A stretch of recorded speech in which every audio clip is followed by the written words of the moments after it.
Bonjour à toutes et à tous et bienvenue dans cette 27e édition de Passe l'Info. Bonjour à tous. Alors, chers confrères, de quoi allons-nous parler cette semaine? Alors cette semaine, nous développerons un sujet sur une loi qui concerne le génocide arménien. Ensuite, nous parlerons des fermetures de classes et dans le même sujet, des manifestants arrosés par des bombes lacrymogènes. Et pour finir, des invitations pour les députés à Meaux. Et dans l'actualité internationale, nous parlerons de la Syrie qui sort du cyclone onusien, de Ben Laden, le visage de la défaite américaine, et de la déclaration d'un moufti égyptien sur sa mort. Et après quelques brèves, un le saviez-vous sur l'islamophobie européenne. Actualité nationale concernant le génocide arménien. La France ne punira pas la négation du génocide arménien de 1915. Ce mercredi 4 mai, le Sénat a rejeté par 196 voix contre 74 une proposition de loi adoptée par l'Assemblée nationale en 2006, prévoyant que tout individu refusant la réalité de ce génocide serait puni d'une amende de 45 000 € et d'1 an de prison. Et sans transition, fermeture de classe. Oui, les enseignants de l'éducation nationale manifesteront le 18 mai. Ceux-ci protestent contre les suppressions de classes à la rentrée scolaire prochaine. En effet, le gouvernement français a prévu la fermeture de 1500 classes. Pourtant, 4900 élèves supplémentaires viendront s'ajouter. De nombreux cas d'absence prolongée de professeurs ont été signalés cette année. Certains parents postulent même à Pôle emploi pour pallier à ces absences. Qu'en sera-t-il l'année prochaine? Et éducation nationale toujours, arrosée par des bombes lacrymogènes. Le mercredi 6 avril dernier, des manifestants se sont rassemblés devant le rectorat de Besançon pour protester contre les fermetures de classes.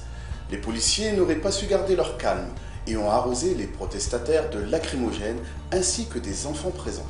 Des témoins disent que la manifestation était pourtant calme. Et maintenant, parlons de la fameuse loi sur le niqab, invitation pour les députés à Meaux. En effet, l'association Touche pas à ma Constitution a invité les députés français le 5 mai à Meaux pour fêter la première amende de ce même sujet du secrétaire général de l'UMP, Jean-François Copé, qui est également député maire de Meaux. En effet, M. Copé, qui fête son 47e anniversaire ce jour-là, est l'investigateur de la loi contre le voile intégral. Actualité internationale, la Syrie sort du cyclone onusien.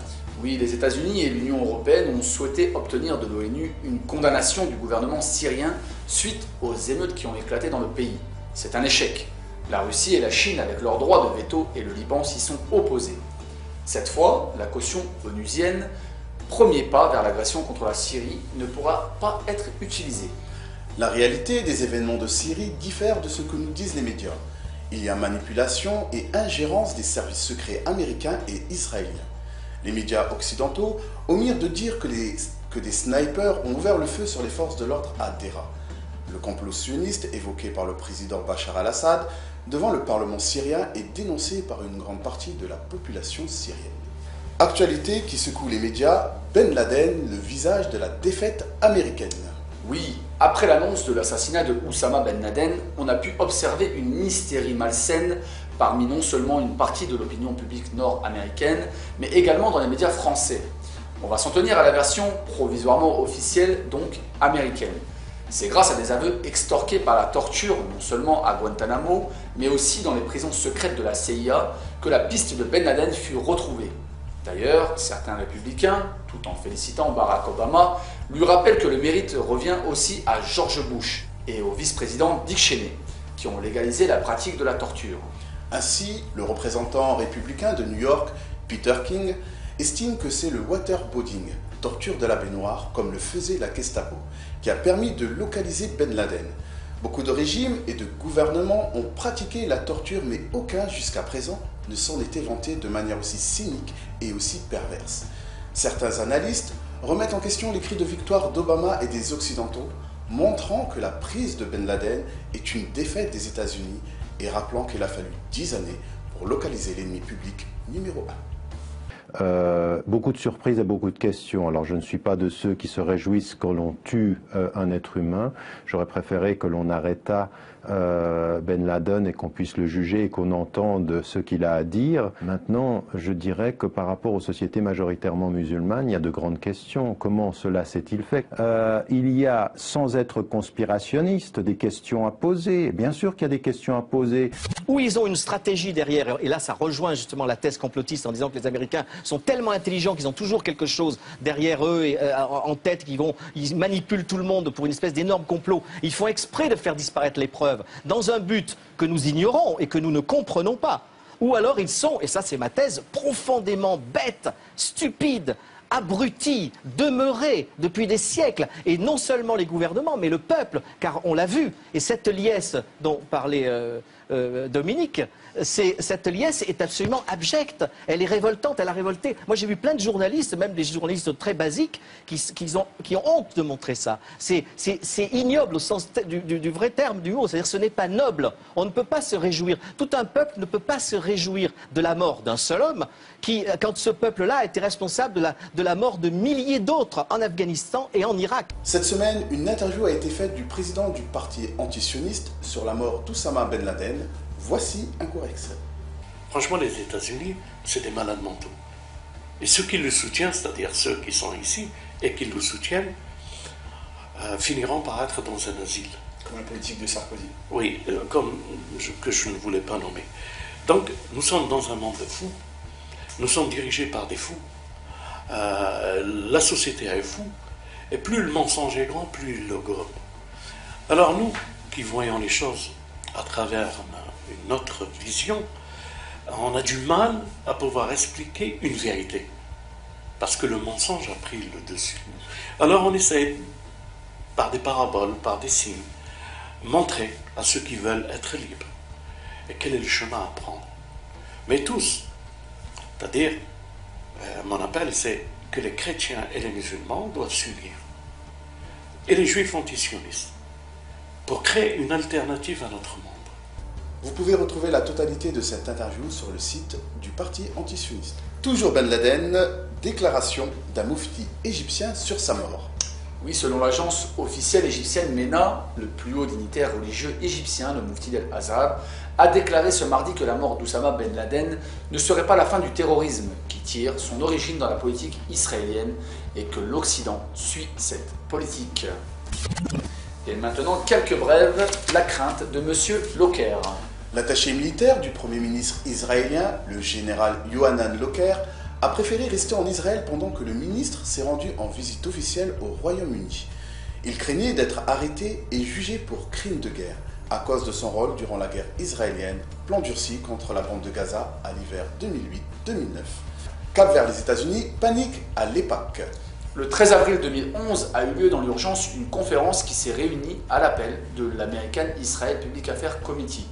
Plus d'une douzaine de dirigeants y ont participé. L'objectif de la conférence était de réfléchir à la façon de promouvoir Israël pendant la visite de son Premier ministre, Netanyahou, aux États-Unis le mois prochain et comment faire face aux transformations politiques au Moyen-Orient.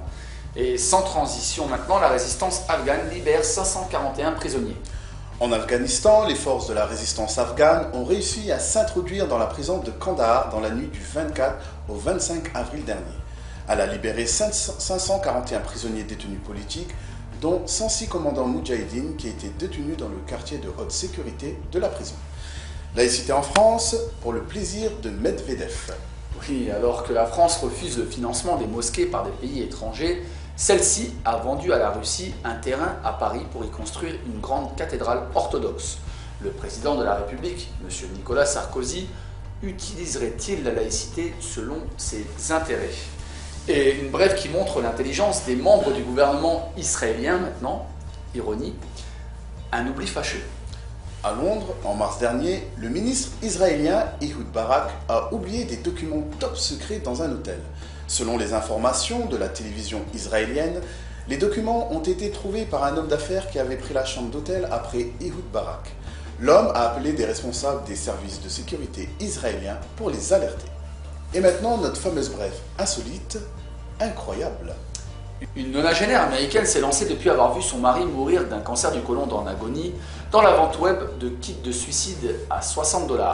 La famille d'un jeune homme de 29 ans, suicidé avec l'un de ses kits, se bat auprès des parlementaires américains pour faire interdire la vente d'objets pour mourir. Le saviez-vous, l'islamophobie européenne. En ce début du XXIe siècle, une nouvelle forme d'intolérance est de retour en Europe.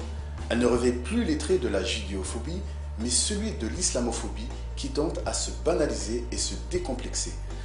Dans l'Allemagne réunifiée, dans la République de Nicolas Sarkozy et aujourd'hui, jusque dans la Grande-Bretagne cosmopolite, le même discours de défiance, les mêmes propos hostiles résonnent à l'encontre des musulmans. Le gouvernement britannique fait figure de néophyte dans le combat contre ce qu'il appelle péril islamique. Tony Blair avait posé les bases de cette nouvelle croisade dans des discours post-11 septembre.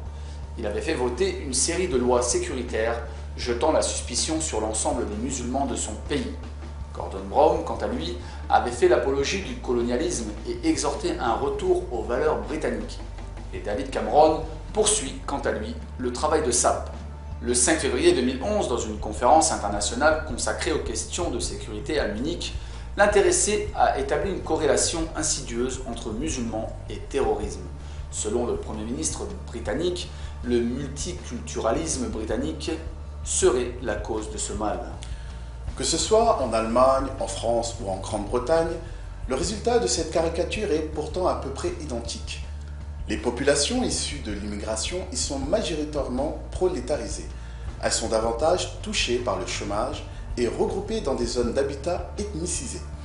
Le musulman devient donc avant tout un exclu de la redistribution des richesses et du savoir au sein de la nation, qui pourtant aurait dû, rien qu'en vertu des valeurs qu'elle défend, lui fournir l'occasion d'une réelle intégration.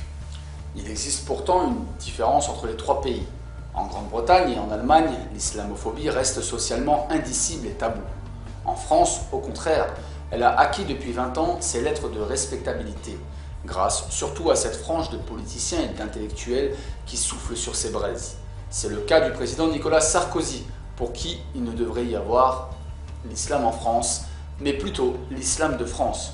La réalité est qu'avec la crise du capitalisme occidental, le prétendu modèle démocratique se heurte à ses limites. Pour les derniers convives de l'Europe, on parle alors de problèmes d'intégration, pour mieux occulter la faillite historique des relais publics et institutionnels de l'égalité. De fait, loin d'abolir les différences dans l'espace public, le modèle de légalisation des conditions de vie tant vanté de l'Occident n'est parvenu qu'à enfermer les héritiers de l'immigration dans une identité stigmatisée, et ceci même dans le football. Merci de nous avoir suivis dans cette édition de Passe l'Info. Nous vous souhaitons une excellente semaine et nous vous laissons en compagnie du Ben Laden colombien. Mais avant ça, n'oubliez pas, passez l'info!